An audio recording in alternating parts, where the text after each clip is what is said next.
കഴിഞ്ഞ ദിവസം പത്തനംതിട്ട ജില്ലയിലെ അടൂരിലുണ്ടായ വാഹനാപകടം നിരവധി ആശങ്കകൾ ദുരൂഹതകൾ ബാക്കി നിർത്തിയാണ് അധ്യാപികയും സുഹൃത്തിൻ്റെയും മരണം. ആ മരണത്തിന് ഇടവെച്ചത് വാഹനാപകടം. ആ വാഹനാപകടം ഒരു ആത്മഹത്യയായിരുന്നോ ബോധപൂർവം ഉണ്ടാക്കിയതായിരുന്നോ എന്നതാണ് ആശങ്ക. ഇവർ തമ്മിലുള്ള ബന്ധം എന്താണ്, ഇതിനിടയിൽ നടന്ന മറ്റ് ദുരൂഹത നീക്കങ്ങൾ എന്തൊക്കെയെന്നൊക്കെ സംബന്ധിച്ച് വലിയ ആശങ്കകൾ ഉയർന്നു. ഇപ്പോൾ RTO എൻഫോഴ്സ്മെൻറ്റിൻ്റെ റിപ്പോർട്ട് കൈമാറുകയാണ്. ഈ റിപ്പോർട്ടിൽ പറയുന്നത് ഇതൊരു ആത്മഹത്യ തന്നെയാണ്. ബോധപൂർവമായി അമിത വേഗതയിൽ വാഹനം ഈ ലോറിയിലേക്ക് ഇടിച്ചു കയറ്റിയതാണ് എന്നാണ് കണ്ടെത്തൽ. ഒപ്പം ബ്രേക്ക് ഉപയോഗിച്ചിട്ടില്ല എന്നതും RTO എൻഫോഴ്സ്മെന്റ് ഇപ്പോൾ റിപ്പോർട്ട് നൽകിയിരിക്കുന്നു എന്ന പ്രധാനപ്പെട്ട കണ്ടെത്തലാണ് വരുന്നത്. ശശി നാരായണൻ പത്തനംതിട്ടയിൽ നിന്നും ചേരുന്നു. ശശി, ഈ വിഷയത്തിൽ വലിയ ദുരൂഹതകൾ ഉണ്ടായിരുന്നു. ഇത് അവർക്കിടയിൽ വാഹനത്തിനുള്ളിൽ നിന്നും അവർ മൽപ്പിടുത്തമുണ്ടായി, അങ്ങനെ പല ആശങ്കകളും ദൃക്സാക്ഷി മൊഴിയൊക്കെ പുറത്തു വന്നിരുന്നു. ഏറ്റവും ഒടുവിൽ ഈ RTO റിപ്പോർട്ട് പ്രകാരം ഇത് ആത്മഹത്യ തന്നെ എന്ന നിഗമനത്തിലേക്കാണോ എത്തുന്നത്?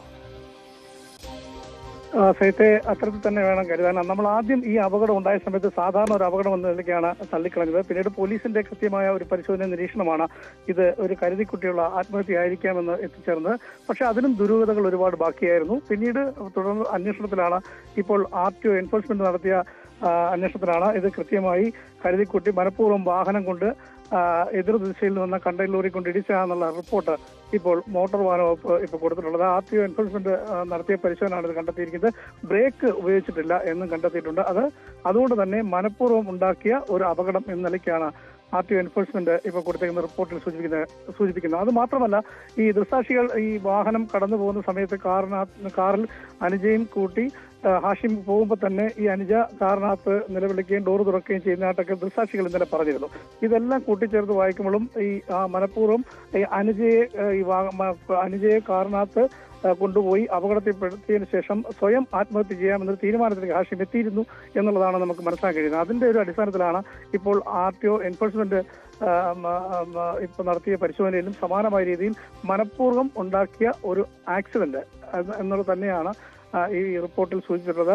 പോലീസും സമാനമായ രീതിയിൽ കേസ് അന്വേഷിക്കുന്നുണ്ട്. പക്ഷേ ഈ മോട്ടോർ വാഹന വകുപ്പിന്റെ ഒരു അന്വേഷണ റിപ്പോർട്ട് കൂടി കിട്ടിയതിനു ശേഷമാണ് ഒരു അന്തിമ തീരുമാനത്തിലേക്ക് പോലീസ് എത്തുക.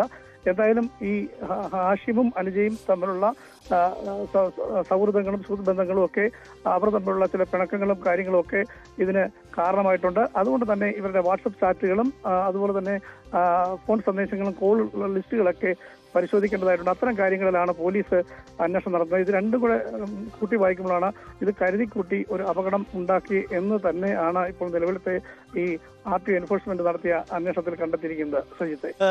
ശശിനാരായണൻ, ഒരു കാര്യം കൂടി, ഈ ഒരുപക്ഷെ RTO എൻഫോഴ്സ്മെന്റ് റിപ്പോർട്ടിൽ ബ്രേക്ക് ഉപയോഗിച്ചിട്ടില്ല എന്ന കാരണമാവാം ആത്മഹത്യ ആയിരിക്കാം എന്നൊരു നിഗമനത്തിലേക്ക് അവർ വരുന്നത്.